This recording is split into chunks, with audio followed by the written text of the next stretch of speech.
Hello, everybody. We're going to continue reading Shredderman Secret Identity. We left off on chapter 3. Yesterday we got to introduce, we met Bubba Bixby. We got to meet our character, Nolan Bird, and we found out some things about them. And we know a little bit about Nolan. And we met Mr. Green, the teacher. And now we're going to find out a little bit more about his project that he's going to get started with on how he's going to get Bubba Bixby. So let's take a look here. So, Chapter 3 Spy Tools. I raced home and almost ripped the screen door getting inside. Mom, you'll never guess what. Well, hi, honey, she said from her desk. What? I get to use my computer. I don't have to write anything longhand, or cut, or glue, or break anything. She laughed. For this month's project, I can use my scanner and my digital camera. I can use anything. Really?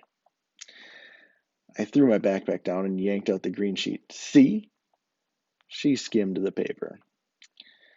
So don't kick me off my computer, okay? It's homework. She said, handing it back. No tears over this one, huh? Plus, you're lucky because your father will probably love helping you out. Uh-oh. She was right. My dad's a reporter for the Cedar Valley Gazette, so this project is right up his alley. But I don't want him to know what I was planning. There was no way he'd let me do my project on Bubba Bixby. So how'd the rest of your day go? Mom asked. Alvin give you any trouble? Huh? I was thinking about how not to tell my dad about the project. Oh, just the usual. Do you want to tell me about it? Nah, everything's fine. I tried to sound casual, tried to sound cool. And after my snack, I hurried into my room and closed the door tight. It was my turn to give Bubba Bixby a little trouble. First step, digital camera. I was going to need to catch him in the act. Second step, jacket. I needed someplace to hide the camera so no one would see I was taking pictures. I tore through my closet. I pulled out 2 jackets. I tried every pocket. None of them would work. What about my backpack? I emptied it. I tried all the compartments. The little one was a good size, but using my backpack would put the camera behind me. How could I take pictures like that? Wait, the camera had a remote control. It was small too. I could hide it in my hand easy. I dug through my desk until I found it. I put the camera in remote mode and tried it out. It worked great. I put the camera behind me like it would like it would be in my backpack. I tried the remote from all kinds of angles until I got my moves down. And all I had to do was reach around a little, or put my fist on my hip, or cross my arms like I was mad. The remote worked great. I checked the backpack. I needed to make some kind of opening for the camera lens and remote sensor, some kinds of window to take pictures through. But I couldn't just cut a hole. Everyone would see the camera. I needed some kind of flap in front of the lens that I could open and close. And when the flap was open, there needed to be some kind of screen on that would camouflage the lens without blocking it. Something that would let the camera see out without people seeing in. How was I going to do that?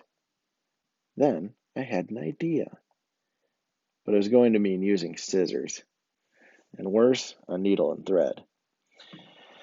Did I really want to do this? Did I really want to jab myself 100 times with the needle? Did I really want to cut my backpack? This was a great backpack.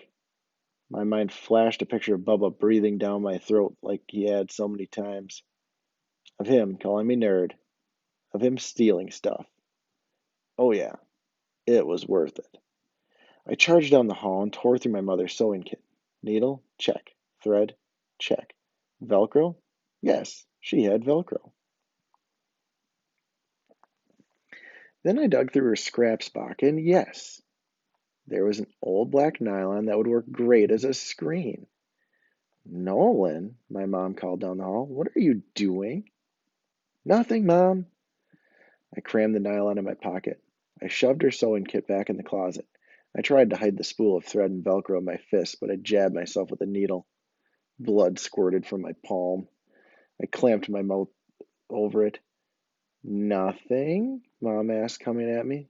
Closer and closer. Nuh-uh, I said, lapping up the blood. Well, I have to sew something. Sew something?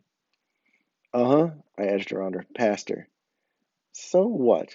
Do you want me to do it for you? No! She was giving me her suspicious look. It's personal, okay? I charged back into my room, closed the door tight, and waited for her to knock. Knock, knock, knock. I cracked the door open. I need some privacy, okay? Privacy? She seemed hurt.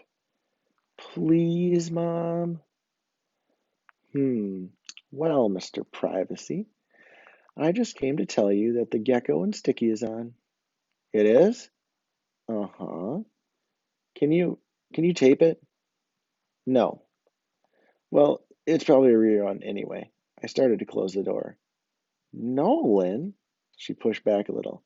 What are you up to that you're willing to miss the gecko and Sticky? Mom, please? I just need some privacy, okay? Am I going to be mad when I find out what you're doing? No, I promise you won't. She just stood there. I just stood there. Finally, she sighed and said, Okay. I worked until dinner time, and my mom made me take a break. And then she told Dad about my new project. Sure enough, he got all excited. I can help you with this. I can get you access to practically anyone in town. How about the mayor? You want to interview him? Think of how impressed Mr. Green would be. Uh, I don't think I want to interview the mayor, Dad. Oh, well, who do you have in mind, Nolan? Uh, I'm not sure. How about Mr. Zilch? Your boss? I asked. Why would I want to interview him? I thought you don't like him. Mom looked at Dad. Dad looked at Mom. Finally, Dad said, I never said I didn't like Mr. Zilch. Well, do you? How about Sergeant Clubb? Mom hurried to ask. It would be real interesting to interview a policeman, don't you think? Say, that would be a great choice, my dad said. Sarge is a very nice man. He'd probably let you cruise around Cedar Valley in a squad car. Do you think? Let me think about it, okay? I downed the rest of my milk and picked up my plate. May I be excused? To get back to work on your project? Mom asked. I nodded. But Nolan, if you haven't even picked out who you're going to interview, how can you be working on a project? Uh, I'm getting the gear together, Mom. The gear? I nodded. May I be excused? She sighed. I took that as a yes, bussed my dishes, and hurried down to my room. The mayor? Ha! Mr. Zilch? Ha! Sergeant Clubb? Ha! Interviews with them wouldn't compare to the piece I was going to do on Bubba Bixby. I got back to work, and by bedtime my backpack was converted. My fingers were sore and bloody, but I'd done it. My backpack had a little fold-down flap and camera lens. It had begun. I had a backup layer of black nylon to camouflage it. The sides and the bottom were padded with a cut-up t-shirt. And the cool thing is, it worked. I made a spy pack, and it actually worked. The next morning, I got up early and practiced taking pictures backward. I had to be sly. I had to be smooth. I had to act like I was not used to acting. At breakfast, Mom said, Forget your hair, Nolan? My hair had a life of its own.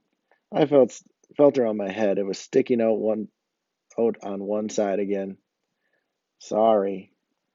And Nolan, your socks go inside your pants, remember? My dad said.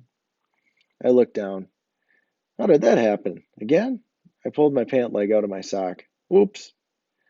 Try putting your socks on first, champ. Works for me, Dad said. I know, I know. My mom kissed me on the forehead. We're just trying to help you outgrow your nickname, honey. I looked at her, then at my dad. You mean nerd? Dad nodded. There's a lot you can do to not have people call you that, you know. Like combing your hair, Mom said gently. And keeping your shoes tied, Dad said. And matching your clothes. My mom looked me over. Isn't that the t-shirt you slept in? Huh? I I don't remember. I really didn't. Preoccupied with something else again? My father asked. Yeah, honey. You've got bags, my mom said, zooming in on my eyes. Did you sleep all right? I shoved some peanut butter Eggo into my mouth. I was thinking about my project. Ah, my dad said. So have you decided who'd you like to interview? Not yet. I hope you don't think I was being pushy last night. I was just excited to be able to help. I know, Dad. Well, let me know when you decide, okay? He pointed his fork at my plate. Uh, don't you want syrup on that? Nuh-uh, I said, shoving the rest of my Eggo into my mouth. No time for syrup. I had to get going. I had spy tools to try out, bullies to catch. Starting today, Bubba Bixby would have to watch out for me. Chapter 4 is level 42E. I was afraid to run with my backpack on. The camera was in nice and tight, but I was still worried. I'd jolt it loose. So I did what my mom calls my power walk. I use it all the time when teachers or lifeguards are yelling, "Don't run!" It gets you places fast. People make fun of my power walk, so I only use it when I really, really, really want to get somewhere quick. And school was someplace I wanted to get to quick. A couple of older kids called, "Hey nerd, slow down," as I trucked onto the playground. I just ignored them though. I don't think they even know me. Bubba was nowhere. I checked the upper field, the lower field. I checked the four square courts and the basketball court. I looked behind and even between all the portables, which are the classrooms that looked like flat-roofed mobile homes, only they never go anywhere.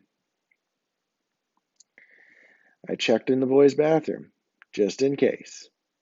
Mr. Hoover, the janitor, must have noticed me running around because he grinned and asked, "Lose another sweatshirt, Nolan?" No, sir, I said, just looking for someone. Ah, he said and walked away, still grinning. Then I spotted Bubba, cutting across the lower field, with Kevin on one side and Max on the other. They were laughing about something, and for some reason, it made me mad. How come a bully like Bubba had friends, and I didn't? The last bell rang, so I went into our classroom.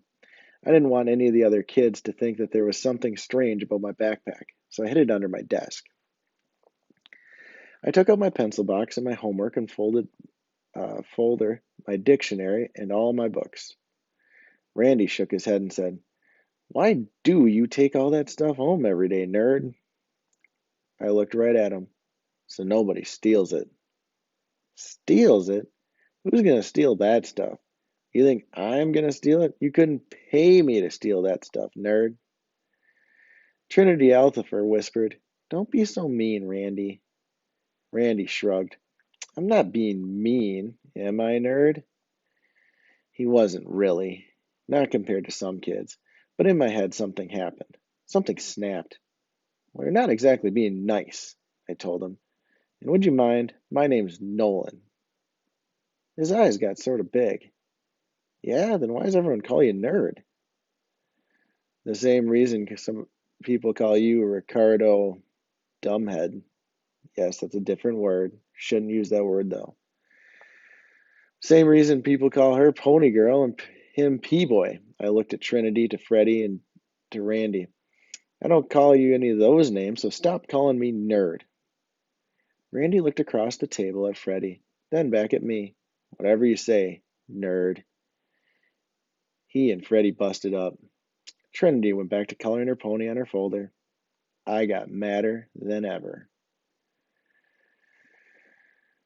I didn't let any of them know that. I kept my anger inside, but instead of staying in my throat like it usually does, it started burning through me, all around inside me. I felt hot and sharp, like I would zap people if I touched them. I stuck a finger and touched Randy's sleeve. Nothing happened. During the flag salute, I watched Bubba out of the corner of my eye. He had scissors. Miriam had hair. I knew what he was thinking. I reached down for my backpack. I tried to be smooth, sly, cool. I could catch him digitally. I could nail him. Instead, I stepped on my shoelace and crashed to the ground during With Liberty and Justice for All.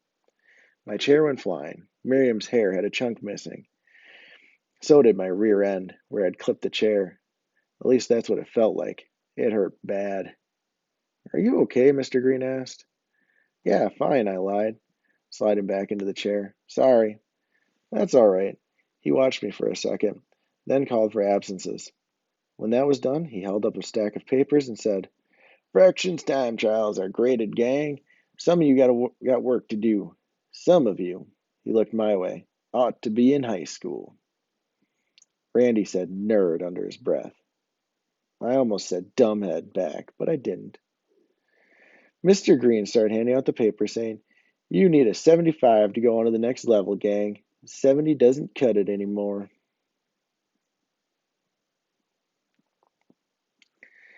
He gave back the papers to our table, and before anyone could see mine, I folded it in half.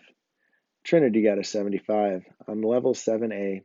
That's where most kids were, somewhere on level 7. Randy folded his too. I saw his score, 50 on level 5D. Freddie said, Hey, I passed. He showed everyone his 80, level 8B. Then he looked at me. Get another perfect, nerd? My name's Nolan, I said quietly. He ignored me. What level are you on anyway? I ignored him, but I was dying to know what my score was, so I peeked inside. 100%, level 42E. Oh yeah. You did, didn't you, nerd? Freddie said. I can tell by the stupid look on your face. What level? 12? He's in the 40s, Freddie, Trinity said, and leave him alone. 40s? There's no such thing. Leave him alone, she said again. Freddie took another look at his 80 and stuffed it in his desk. I smiled a little at Trinity. She smiled a little back. Then I opened my paper again. Mr. Green had written something at the bottom of it, and I wanted to see what it was. I smiled big when I saw it. Nolan, you shred, man. Awesome. I shred? Shred was special. Beyond awesome. He only said that about his favorite guitar players, or bands, or presidents. I put the paper carefully in my folder. Inside, I could feel it. Things were changing. Tomorrow, we'll read Secret Identity. Hope you guys enjoy it.